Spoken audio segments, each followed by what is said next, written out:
Kæru vinir, verið velkomin hingað í Vídalínskirkju. Við erum hér með rafræna helgistund og í dag ætlum við að tala altarissakramentið, altarisgönguna og sálmarnir þeir hljóma hér á undan og eftir og það hægt að finna samhljóma með þeim textum og líka þeirri fræðslu sem hér fer fram. Við munum varpa líka upp glærum og svona reyna að opna og fræða ykkur innihald altarisgöngunar.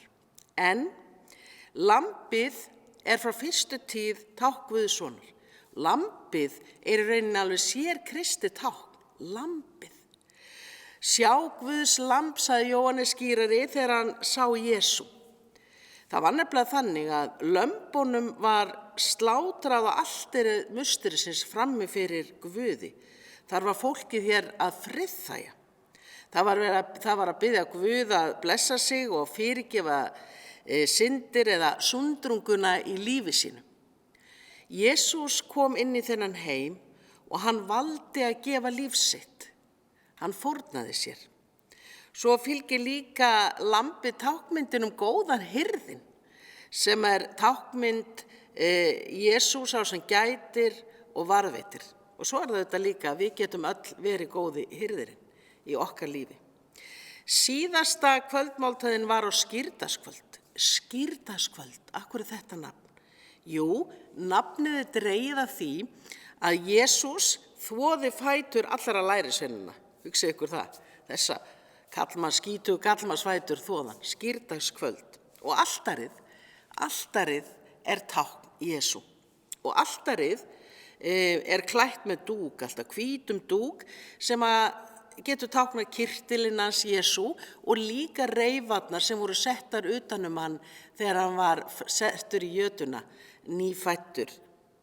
Og altarið, borðið svo sterk mynd samfélag og það við matarborðið sem við eigum hvað sterkasta samfélag. Og þetta eina athöfnin sem Jesús stofnaði, það var altarisgangan sem fyrst og síðast samfélagsathöfn.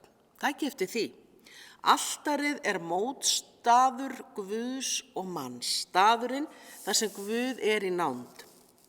Og á altarinu og altarisgöngunni berum við fram brauð og vín sem fyrir orð Guðs og anda hans verður líkami Krists. Altarið þess vegna fórnarstaður í þeirri merkingu að við komum til og upp að altarinu með okkur sjálf. Við komum okkur sjálf, sorg okkar og gleði, þakklæti, áhyggjur og líka sundrungina.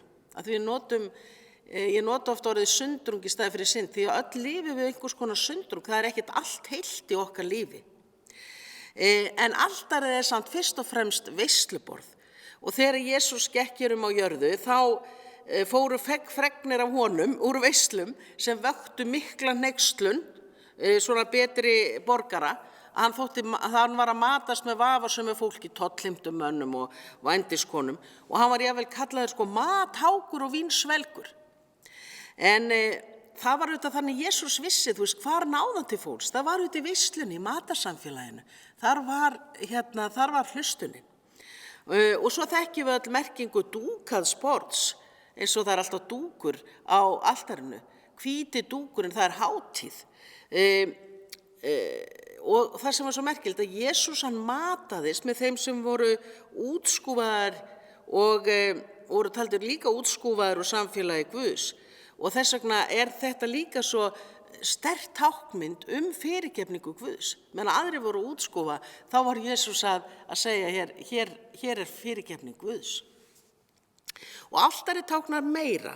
Það minnir umfram allt á eitt borðhald, þar sem að við erum hlutakendur í því borðhaldi þegar að Jesús settist til borðs með lærisveinum sínum, nóttina sem að hann var svikinn og réttir þeim tákn fyrirgefningar sundrungarinnar. Það var kvöld og nótt og lærisveinarnir gátu aldrei gleymt þessu kvöldi eða þessari nótt. Og orð Jesú og atferli þessa nótt brenndi sig inn í vitund þeirra.